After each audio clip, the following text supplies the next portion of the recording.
E eu queria que você abrisse num livro bem pequenininho, lá no finalzinho do Antigo Testamento, que chama Ageu. Você achou? Amém. Ele vai ser a base da nossa ministração nessa manhã. E eu tenho um carinho tremendo por Ageu, porque eu vou contar para vocês como Ageu entrou na minha vida. Feche os seus olhos, ore mais um momento para que Deus possa entrar na sua vida também, nessa manhã, através dessa mensagem do livro de Ageu. Pai, muito obrigada, Senhor Deus, por esse momento, porque a Tua palavra é luz para os nossos caminhos. Nós queremos nos apresentar diante do Senhor agora. Nós viemos aqui, Senhor Deus, porque queremos ouvir a Sua voz. Nós não viemos aqui por causa de um evento social, por causa de uma religiosidade, mas nós viemos aqui, eu vim aqui, Senhor, porque eu amo a Tua presença, a Tua manifestação, a Tua voz falando aos nossos corações. E é isso que eu clamo nessa manhã. Fala aos nossos corações, que os nossos ouvidos espirituais se abram, que os nossos olhos espirituais se abram e que a gente possa ter revelação daquilo que o Senhor quer compartilhar para o nosso coração, em nome de Jesus. Amém? Estamos aí às portas de um ano novo. E ano novo, acho que todo mundo para e começa a pensar no que se passou, no que se não conseguiu, no que se conseguiu. E começa também a ter sonhos, projetos, né? Prioridades. A gente começa a planejar 2026. Pelo menos eu creio que a maioria, tanto de cristãos quanto de incrédulos. Isso faz parte desse, que está na moda agora falar ciclo, né? De um ciclo que se fecha e de um ciclo que vai se abrir, de um novo ano. Então, isso é muito comum, né? E a minha conexão com Ageu começou por causa de algo que estava no meu coração, de um novo ciclo que eu queria viver na minha vida. Eu vou retornar para o ano de 1990. Eu era recém-convertida. Eu tinha acabado de encontrar Jesus. Eu era uma pessoa que eu conhecia a Bíblia, mas mais o Novo Testamento. E quando eu entreguei minha vida para Jesus, eu me apaixonei por Ele, né? E aí é aquilo, eu entreguei mesmo. Então eu queria viver todo o propósito dEle. Mas eu trazia na minha vida uma bagagem de valores, de pensamentos, de prioridades, de sonhos e de projetos. E qual que era um desses meus sonhos? Eu vim de uma família, graças a Deus, bem suprida, apesar de não ser ainda uma família que tinha tido um encontro forte com Jesus, mas era uma família, né, que professava Deus, mas era uma família de bastante necessidade, 4 filhos, então tudo muito regrado dentro de casa. E Deus me permitiu, ainda sem o conhecê-lo, de fazer uma faculdade de odontologia, de me tornar dentista, né? E naquela época eu já era dentista, eu já tinha meu consultório, eu já era concursada na prefeitura como dentista. Então eu trabalhava de manhã, de tarde e de noite na prefeitura. Ganhava bem, né? A gente eu estava casado com meu esposo, a gente já tinha o nosso apartamento. E nesse contexto eu me converti. E de repente, quando você se converte, Deus começa a trabalhar algumas coisas. E eu que queria deixar Deus para depois, filho para depois. Por quê? Porque filho ocupa seu tempo, te faz gastar dinheiro. Essa visão humana, tá, gente? Não a divina. Então, filho é aquilo, eu vou construir a minha vida, eu vou trabalhar, vou ficar bem de vida, vamos ter nosso carro. Tinha apartamento, mas não tinha carro, né? Nessa época, estava acho que comprando. Não tinha telefone, naquela época era raridade na região que eu morava, Zona Sul. Era $3.000 uma linha telefônica, para vocês terem uma ideia. $3.000. Então, eu precisava trabalhar.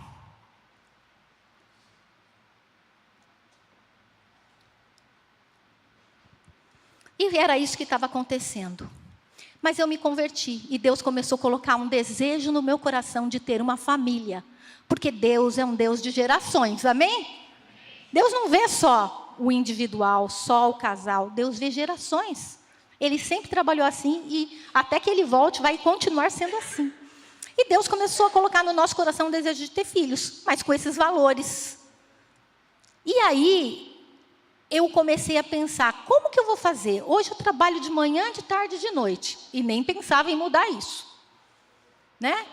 E aí, eu creio que o Espírito Santo, sem eu entender, começou a falar comigo. Para que você vai ter filho? Para deixar às 7 horas da manhã e pegar 9 horas da noite? No caso, naquela época, minha mãe me ajudava, né? Com a sua mãe. E eu tive uma sensação, eu não posso falar que Deus falou comigo, mas foi quase uma sensação assim, que filho não é um bicho de estimação. Que você, né, cuida, alimenta, provê. Não, filho é filho. E nesse contexto eu falei assim, então alguma coisa tem que começar a acontecer. E eu comecei a orar. Falei, Deus, então como é que vai ser? Como é que eu vou para ter filho, o meu trabalho, estava tudo muito bem. Né? Eu era, como eu disse, concursada na prefeitura, o salário era bom. Eu tinha meu consultório e eu tive, né, o meu pai na época conseguiu para mim um convênio exclusivo com uma empresa. Então eu tinha muito paciente, tanto que eu tinha que trabalhar até de noite. Então o problema não era dinheiro, assim, trabalho aparentemente, né? Mas era o tempo que eu não tinha para ter o filho. E nesse eu comecei a orar, como vai ser, como vai ser? E eu orando, gente, sem conhecer toda a Bíblia, eu ouvi uma voz, leia Ageu. Eu nem sabia que existia Ageu, um livro na Bíblia.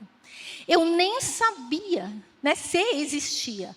Tanto que eu ouvi essa voz muito claramente. E eu falei assim, deixa eu ver se tem Ageu na Bíblia. Fui no índice e achei Ageu. E aí, é lógico, eu fui ler Ageu.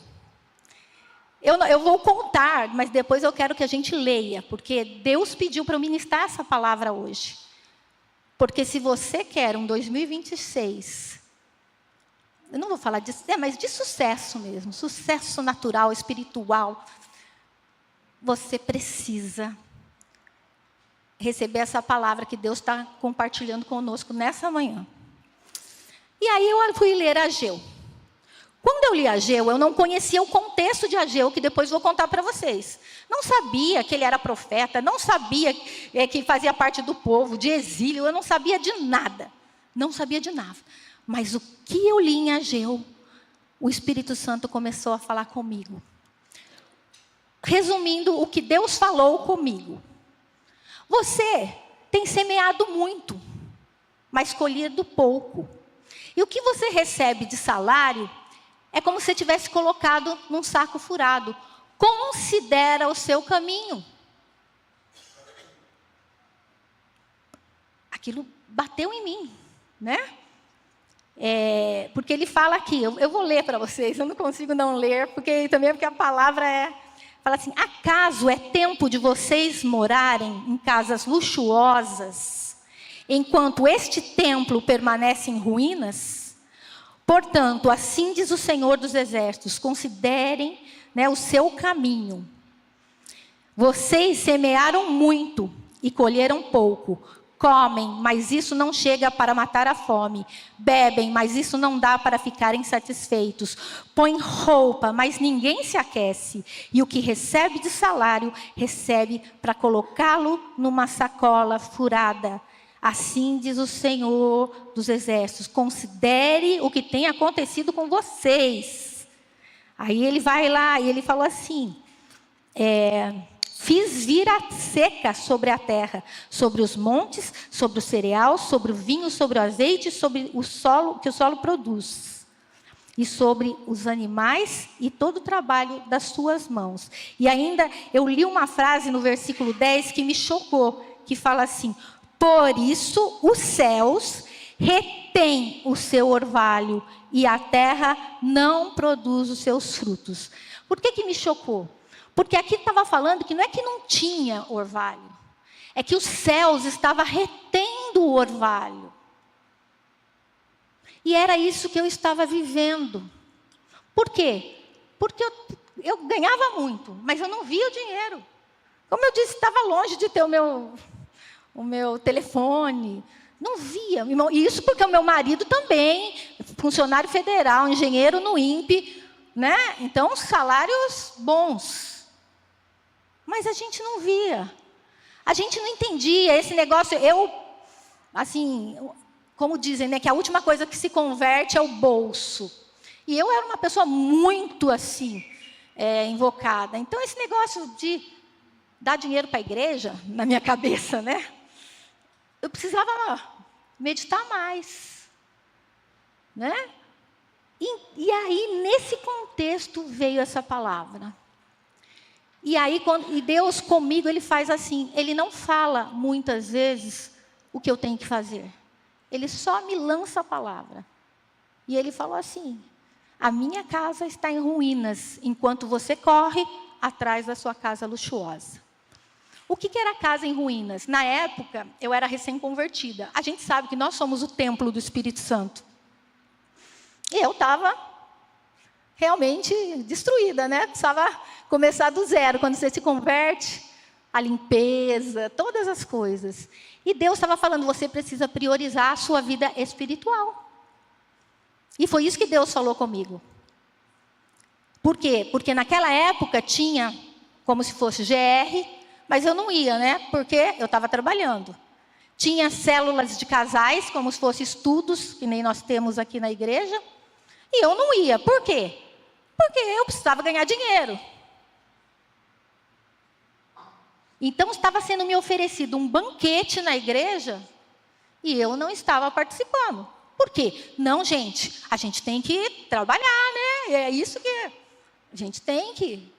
Porque eu que tenho que sustentar, né? Trazer a provisão na minha casa. E foi nesse contexto que Deus entrou e falou, considera o seu caminho, a minha casa está em ruínas e você está correndo atrás da sua. Pronto. Foi só isso que Ele falou. Aí eu vi assim, entendi, Senhor, nem lamentei. Eu falei assim, entendi. Então, o que eu faço?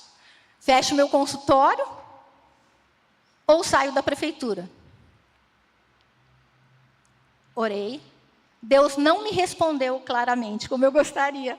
Mas Ele me respondeu, porque Ele sempre responde, trazendo, às vezes, uma paz, uma direção, uma certeza.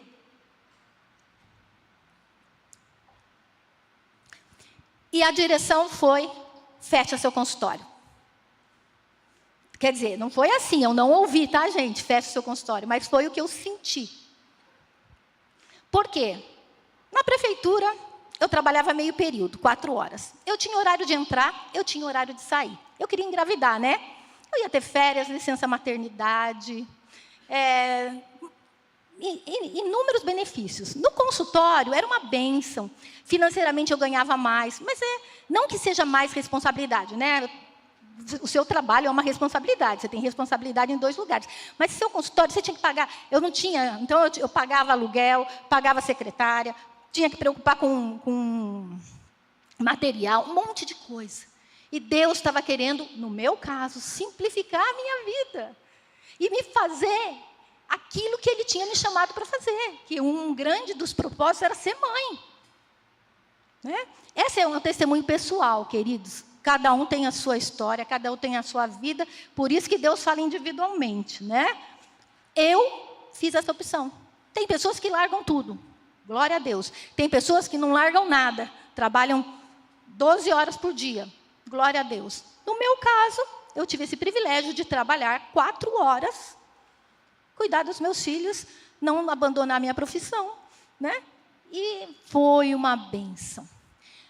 Mas por que eu estou contando isso, então, hoje? Porque Deus, Ele é um Deus que, quando a gente quer realmente acertar, chega uma hora que Ele vai falar com a gente. Ele vai, pelo menos, né, tentar falar. Porque, às vezes, a gente não quer ouvir. Às vezes, a gente é tão obstinado de coração que você faz uma queda de braço com Deus. Não, Deus... Né? Eu que preciso trabalhar, não tem essa não. Mas Ele vai falar. E Ele quer que você entre 2026 sabendo o que Ele tem para você. Amém? Agora, eu vou rapidamente contar o contexto agora, né? Depois eu fui estudar e Deus depois falou de novo, sobrenaturalmente, mas isso é uma outra pregação no livro de Ageu. Mas eu fui estudar o contexto. O que estava acontecendo com o povo? Aquele povo, por causa do pecado dele, tinha sido levado para o cativeiro. E ficou lá. Mas houve várias profecias que Deus ia tirá-los de lá, com uma mão forte. Isaías profetizou que Deus ia levantar Ciro. Gente, a Bíblia deu um nome do rei. Deu um nome. Esse é o nosso Deus de detalhes. Isso, Isaías foi escrito muitos anos antes deles irem para o exílio. Mas já estava avisando, vocês vão para o exílio, porque vocês pecam, vocês não se arrependem, então vocês vão. Mas eu não vou deixar vocês lá, porque nunca foi meu plano, nunca foi meu propósito deixar vocês no cativeiro. E foi o que aconteceu. Depois de 70 anos que eles foram conquistados pela Babilônia, chegou o rei Ciro, que era persa, e derrotou a Babilônia. E quando ele entrou, ele fez o sobrenatural. Fala para a pessoa que está do seu lado. Nosso Deus é Deus do sobrenatural.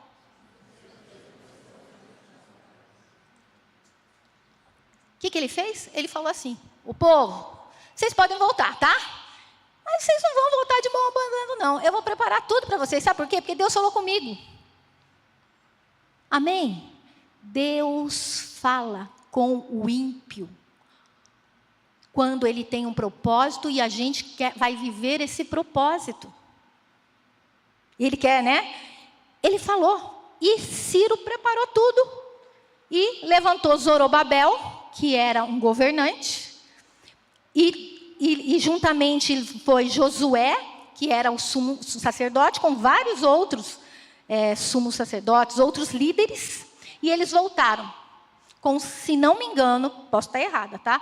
50 mil judeus voltaram para Jerusalém. O que eles acharam quando chegaram lá?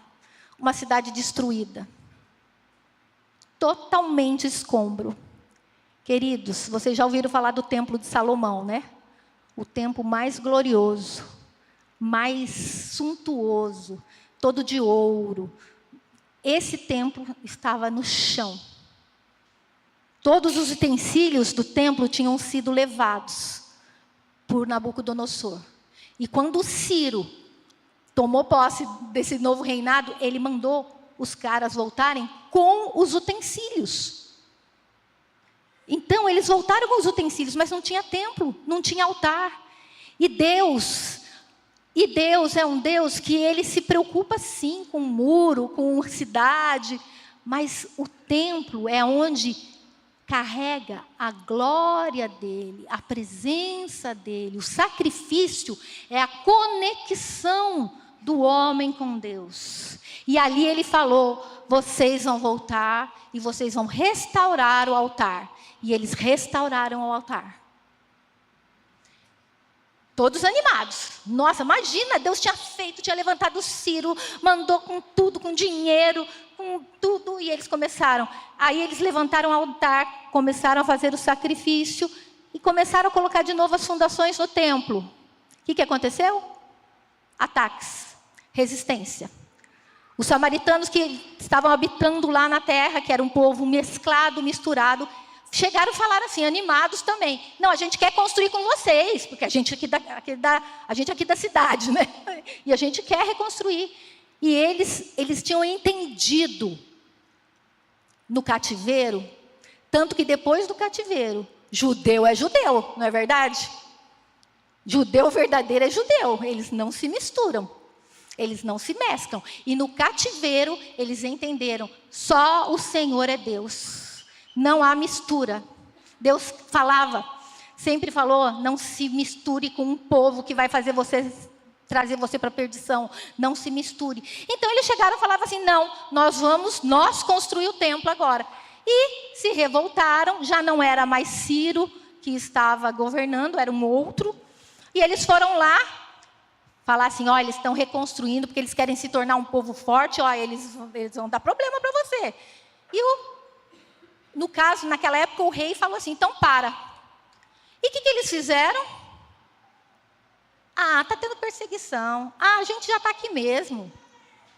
Tá bom, né? O altar já foi reconstruído, a gente está oferecendo sacrifício. Então tá bom, vamos parar. E eles pararam a construção. E isso se passaram 16 anos. 16 anos, né? Que o povo tinha saído do Egito. Eles já estavam na terra, que era a terra prometida, né? Que era Jerusalém. Eles já estavam nas casas dele, com 16 anos, que eles pararam a construção do templo, mas eles não pararam de trabalhar, não pararam de semear para eles, o trabalho deles, né?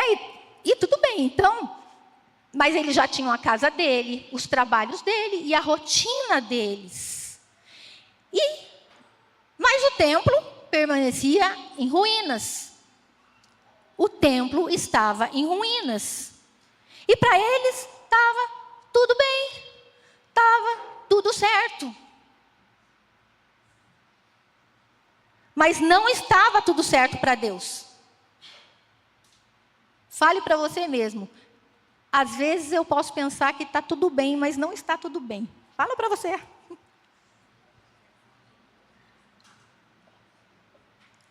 E nesse contexto, Deus levanta o profeta Ageu.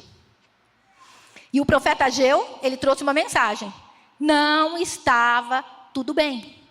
Só que eles não percebiam isso. Esse que é o nosso risco. Da gente estar levando uma vida razoável, tranquila, vindo na igreja. Não, olha, eu estou aqui hoje. Eu levantei a mão e eu orei, adorei. Né? Não, eu acordo e eu agradeço a Deus pelo dia.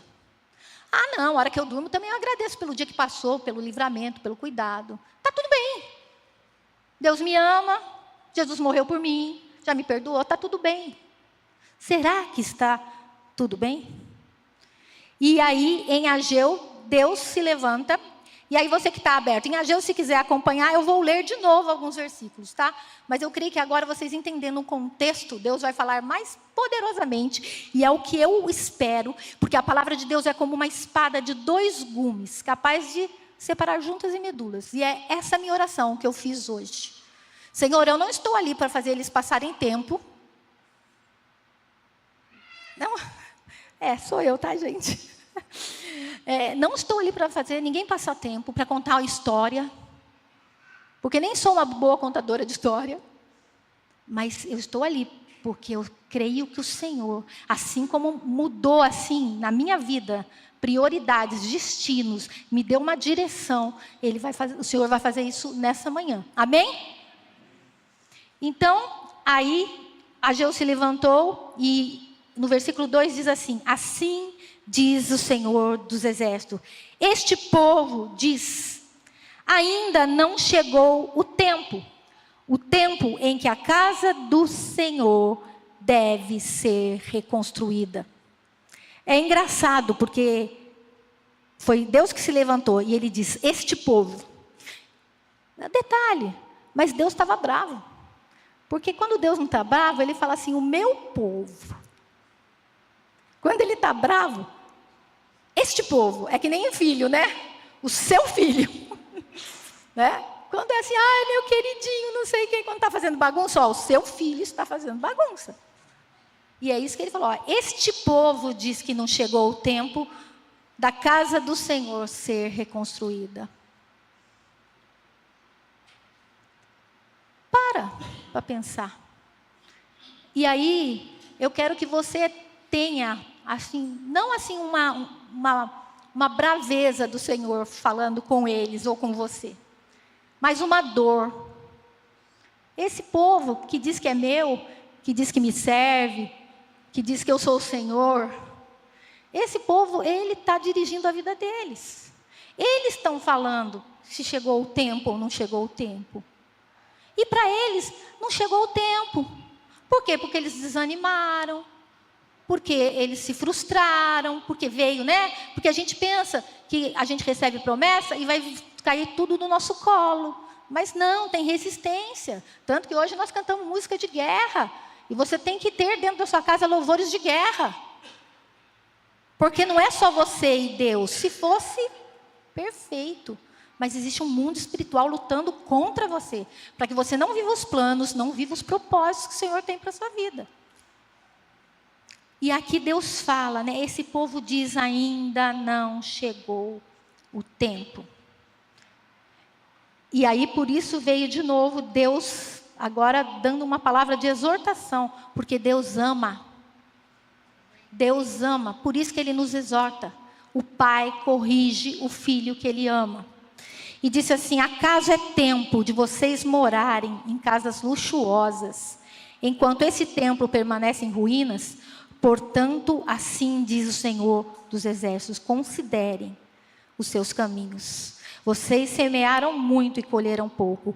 Comem, mas isso não chega para matar a fome. Bebem, mas isso não dá para ficarem satisfeitos. Põem roupa, mas ninguém se aquece. E o que recebe de salário, recebe para colocá-lo num saco furado.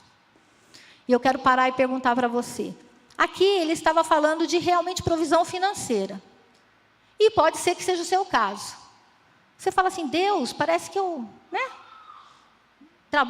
Trabalho, mas não consigo prosperar. Parece que o que eu recebo de salário vai. Mas você pode levar para um outro lado também. Por um outro lado, assim, mas eu trabalho para ter uma família abençoada. Trabalho não fisicamente, financeiramente.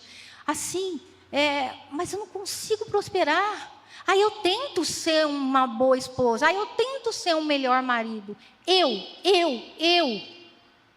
E o que você tem feito não tem surtido efeito. E Deus está falando, considere o seu caminho. Você tem andado longe. Você tem tentado nas suas forças. Nossa, eu nem separei esse versículo, mas o Espírito Santo me trouxe agora. Em Esdras. Não, acho que Zacarias. Que fala desse contexto, quando o profeta se levanta e fala assim, nem por força, nem por violência, mas pelo meu Espírito. Essa palavra foi para esse tempo, esse ano, ou posso dizer até esse dia. Se você for ler, leia a Bíblia, sabe? Zacarias, Esdras, né? E Ageu, eles estão todos interligados. Estude, é fascinante ver Deus agindo e falando em todos esses livros, né? E ele fala assim, não por força nem por violência, mas pelo meu Espírito. Eu nem separei esse versículo aqui.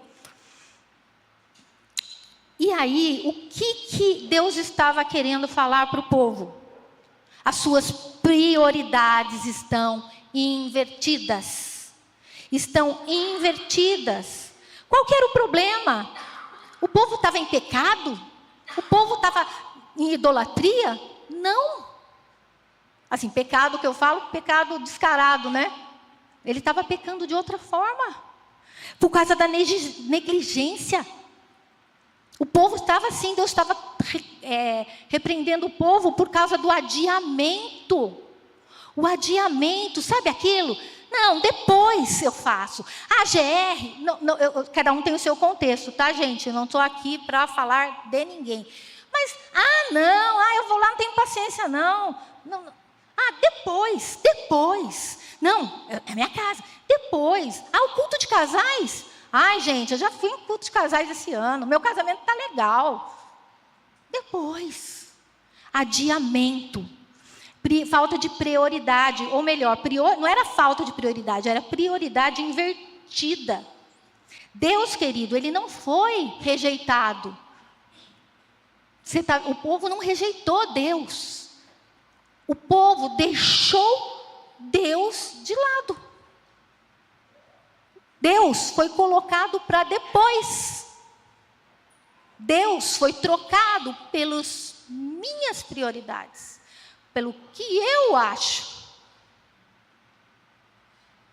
Não era um povo totalmente rebelde que Deus se levantou. Era um povo que tinha deixado Deus para depois.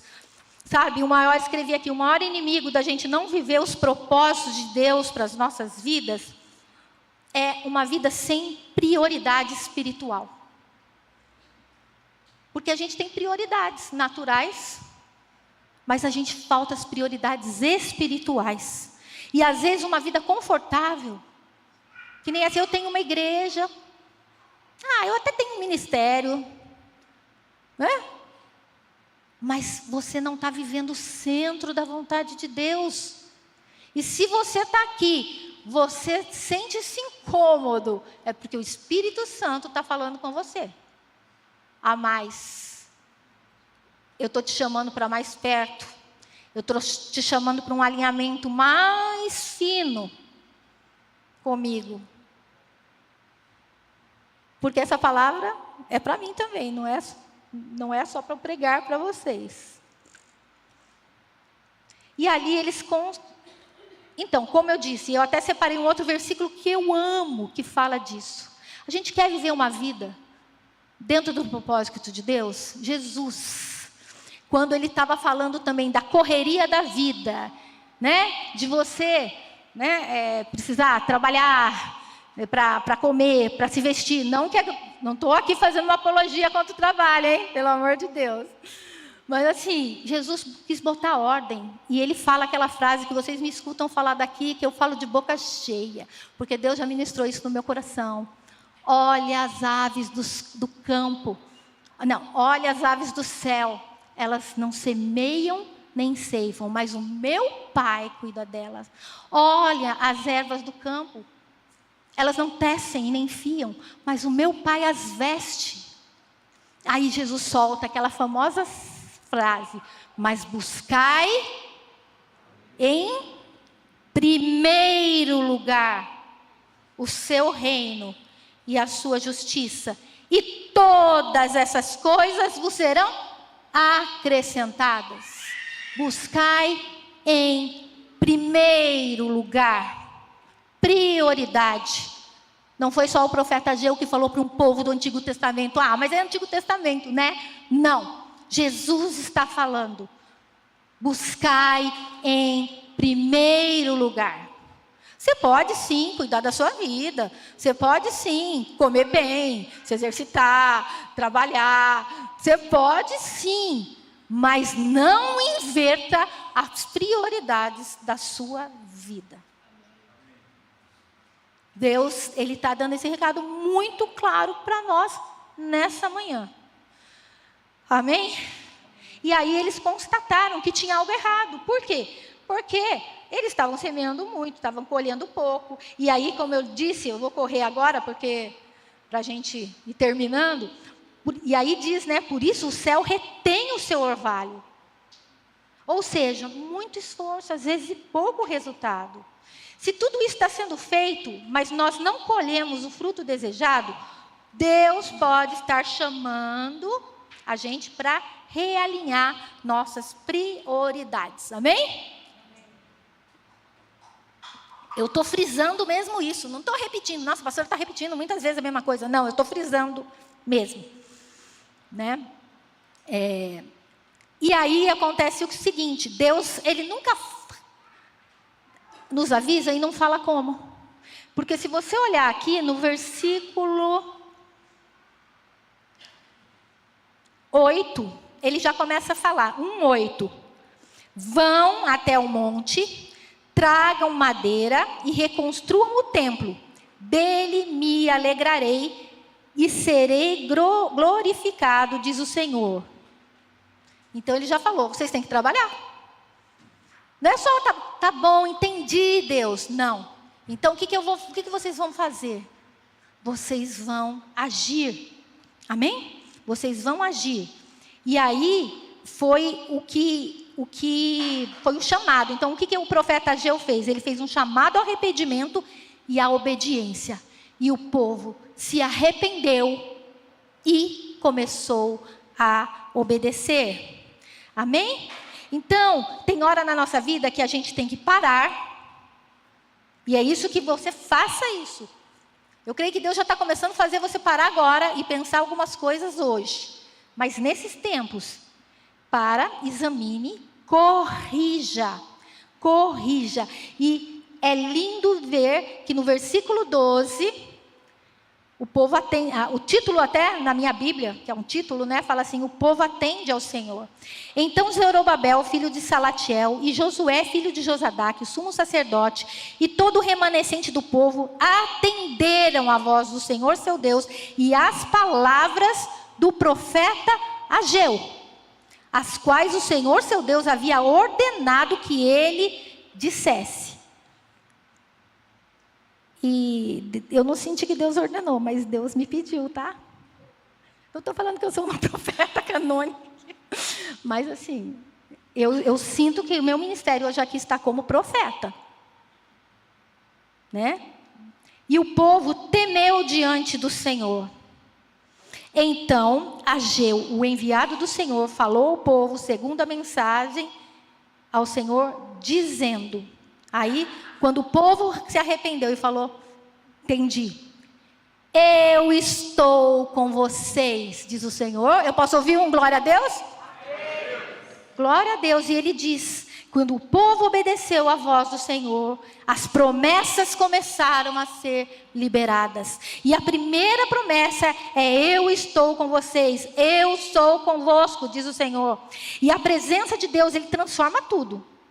Aonde há obediência, é liberado o poder do Espírito Santo. O poder do Espírito Santo. E onde há arrependimento, Deus começa a liberar promessas. Então há liberações de promessas. E aí qual foi a promessa? Aí nós vamos ler de novo, tá? Mas eu estou acabando, mas é bom a gente ler. Ageu 2, de 4 a 9. Mas agora o Senhor diz: seja forte, Zorobabel, seja forte, Josué, filho de Josadaque, o sumo sacerdote. E vocês, todo o povo da terra, sejam fortes, diz o Senhor, e trabalhem, porque eu estou com vocês, diz o Senhor dos exércitos. Depois eu vou falar por que Deus falou para eles que eles precisavam ser fortes. Não é só forte físico não para trabalhar. Era ser forte de emocional, ser forte de resistência, porque a perseguição ia se levantar de novo. Como eu disse, existe uma guerra espiritual.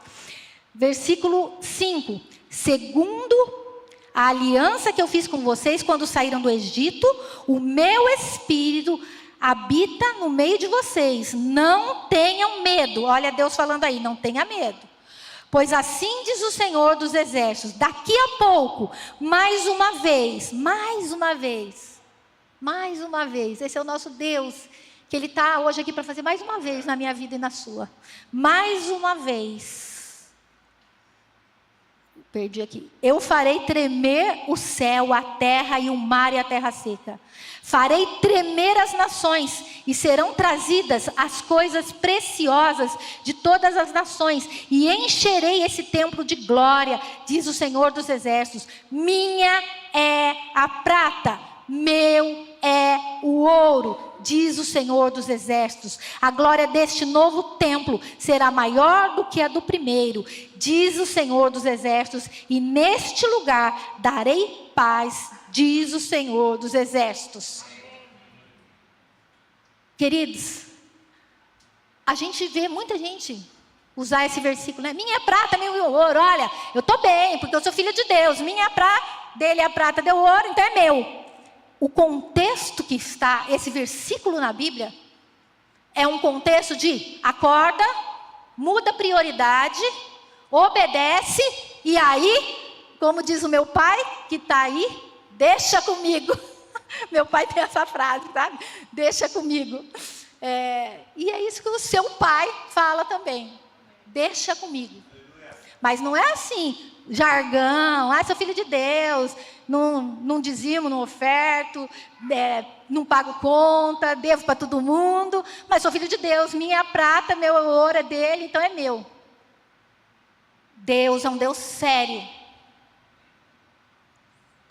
E aí Deus fez essa promessa. E aí acontece o quê? Eu não vou ler, mas se você está anotando, anote Esdras, capítulo 6, versículo de 6 a 10. Que começa a falar, aí conta a história mesmo. Que o povo obedeceu e começou a construir. Quando eles começaram a construir, se levantou um governador da região, porque apesar deles serem o povo judeu, tinha os governadores lá dos povos, né, deles. E o chamava Tatenai. E o Tatenai viu que eles começaram a construir e ficou de orelha em pé de novo. E fez o quê? Mandou os caras, para aí, porque vocês não podem fazer isso. Só que agora o povo já sabia que era Deus que estava mandando. Quer dizer, eles já sabiam antes, né? Mas pararam. Mas agora eles estavam determinados. Porque Deus falou, deixa comigo. E o que acontece? Esse Tatenai, resumindo, depois você lê a história. O Tatenai foi até o o rei Dario, ou Dário, que era o rei da época. Falando assim, olha, tem um povo ali que estava quietinho, estava só vivendo a vidinha deles, só que agora eles estão reconstruindo o templo. O templo é aquilo que traz o poder para eles. Né? O templo era a presença de Deus, e quando Deus estava com eles, eles venciam tudo. Então toma cuidado, rei. Aí o que Dario fez? Falou assim, deixa eu ver. Porque aí Dario era um sucessor de Ciro. E Ciro tinha deixado o povo embora, não é verdade? Então ele quis ler nos relatos dos reis o porquê que Ciro deixou o povo embora, o porquê que aconteceu tudo que aconteceu. E o que acontece? Deus não falou? Deixa comigo. Deus começou a falar no coração do rei Dario, que não era judeu, que era um rei persa. Eu não sei se ele era medo-persa, mas o persa, essas confusões aí. Eu não sou expert em teologia profunda, mas a teologia bíblica espiritual eu sou, tá, gente? E aí, o que acontece? Ele foi. E aí, a gente tem que ler. Abre lá em Esdras, tem que ler, tá, gente? Nem que a gente não chame. Meu marido está apavorado, mas preciso, meu amor. Não está apavorado. É porque eu demoro. Tenha paciência. É que é tão lindo, gente. A hora que eu li isso hoje. Eu chorei horrores. Então, eu quero que você sinta comigo esse cuidado de Deus. Esdras 6. Pode ser a partir do 7, tá? Estou até pulando alguns. Aí, o rei começa a falar. Não interrompam a obra da casa de Deus, para que o governador dos judeus e os seus anciões reedifiquem a casa de Deus no seu antigo lugar. Também eu estou decretando o que vocês devem fazer com estes anciãos dos judeus para que reedifiquem esta casa de Deus, a saber, que da tesouraria real, isto é, dos tributos recebidos da região do outro lado do rio Eufrates, se pague diligentemente a despesa a estes homens, para que a obra não seja interrompida. Também lhes seja dado dia após dia, sem falta, aquilo de que necessitam, novilhos, carneiros e cordeiros para os holocaustos ao Deus dos céus, e também trigo, sal e vinho e azeite, segundo a determinação dos sacerdotes que estão em Jerusalém. Isto para que ofereçam sacrifícios de aroma agradável ao Deus dos céus e orem pela vida do rei e dos seus filhos. Essa ordem é a ordem de um rei ímpio. Deus não tinha falado: eu vou fazer abalar os céus, a terra, nada vai faltar. Minha é a prata, meu é o ouro. Quando eles começaram, como eu disse, Deus falou, seja forte, porque ele sabia que Tatenai ia se levantar, ia começar a ameaçar, mas ele estava falando assim, eu estou com vocês, sou eu que estou nesse negócio. E Deus fez. Amém? Eu assim termino realmente lindo, porque isso enche o meu coração. Um Deus que Ele não está somente, Ele está sentado no alto e sublime trono. E à destra dele está o nosso maravilhoso Jesus. Né? Mas Ele não está lá só falando assim, eu quero receber adoração. Não, Ele está lá. E quando a gente sabe quem Ele é, e a gente faz porque Ele é, o favor dEle vem. Porque essa é a natureza do Pai. Se pedirmos, né, Ele vai dar. Se nós buscarmos, se tivermos com o coração correto. Então, queridos, e eu já estou encerrando realmente. Às vezes a gente está sentindo uma frustração na nossa vida espiritual, natural, e a gente não entende. Talvez seja um pequeno lembrete de Deus para a gente corrigir algumas coisas. Se você nessa manhã assim percebeu, eu queria chamar a Fernanda. Se você percebeu assim, olha Deus, realmente eu te amo, eu tenho tentado viver a vida cristã, mas eu sinto que eu tenho algumas prioridades desalinhadas. Eu queria que você começasse a meditar nisso nessa manhã. Sabe, se você fala assim, olha, para mim nem o altar está reconstruído, não é só nem o templo, é o altar mesmo, sabe? Então eu preciso começar a ser o sacrifício, né? Eu amo uma música que diz assim, tu provês o fogo e eu o sacrifício eu sou. Só isso aqui que eu não canto mais que isso, tá? Entendeu? A gente tem que ser oferta agradável, a gente tem que estar na presença de Deus, a gente tem que estudar a palavra, a gente tem que ler. Não é porque, regra, religiosidade, não. É porque quando você lê, que nem hoje de manhã eu estava lendo Esdras, o Espírito Santo começou a encher meu coração e falando assim, querida filha, nunca foi sobre você, nunca foi sobre nós, queridos. Não é verdade? É Ele. Ele é o autor, o consumador. Ele é o alfa, Ele é o ômega. Ele é tudo.